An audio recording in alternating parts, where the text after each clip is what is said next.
Hey guys, today we're going to be teaching you how to say these words correctly. Let's get into it.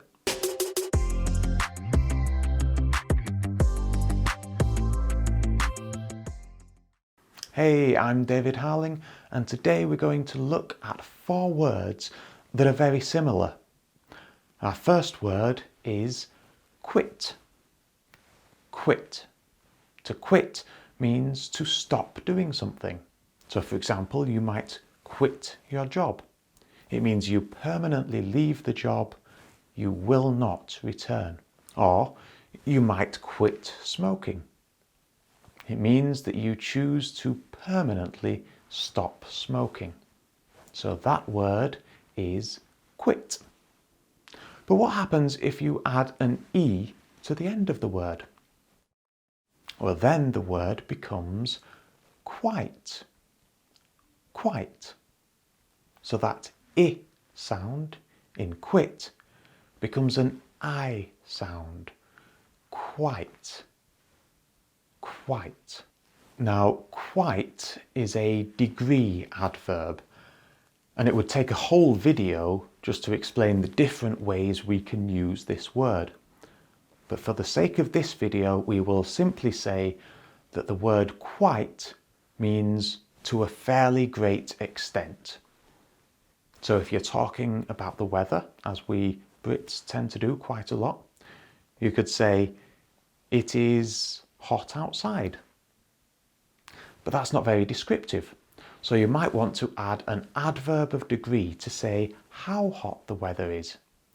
So you could say, it is very hot outside. That means it is scorching hot, it is really hot. But what if it is hot, but not very hot? Then you would use the word quite. It is quite hot outside today. It's not very hot, but it's quite hot.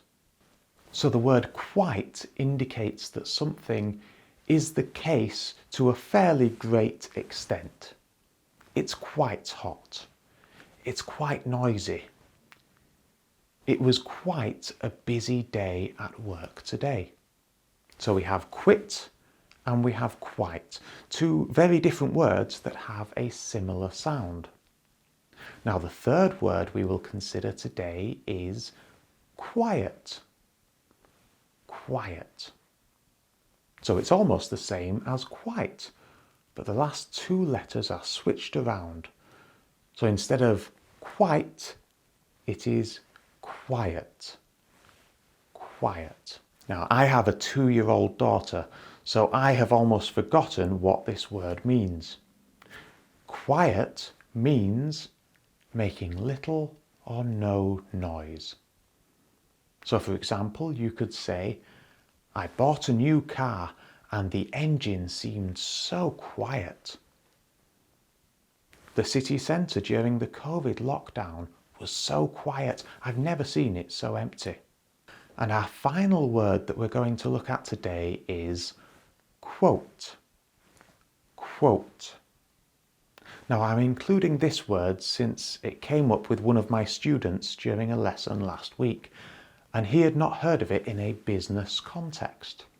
You may know of a quote as repeating what someone else has written or said. You are quoting someone else. But we also use the word quote in business quite a lot. In business, you will often hear this word used to mean an estimated price for a job or service. So for example, I always get 3 quotes from contractors before starting construction work.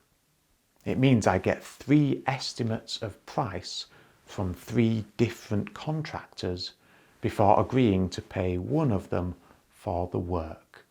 I get 3 quotes. Yes, pronunciation is very important. You need to be careful that what you say is clearly understood. So spend a few minutes now practicing these 4 words: quit, quite, quiet, and quote. I hope this lesson has been useful for you. If you learnt something new, then please hit that like button and consider subscribing to the channel for more content like this. I'll see you in the next one.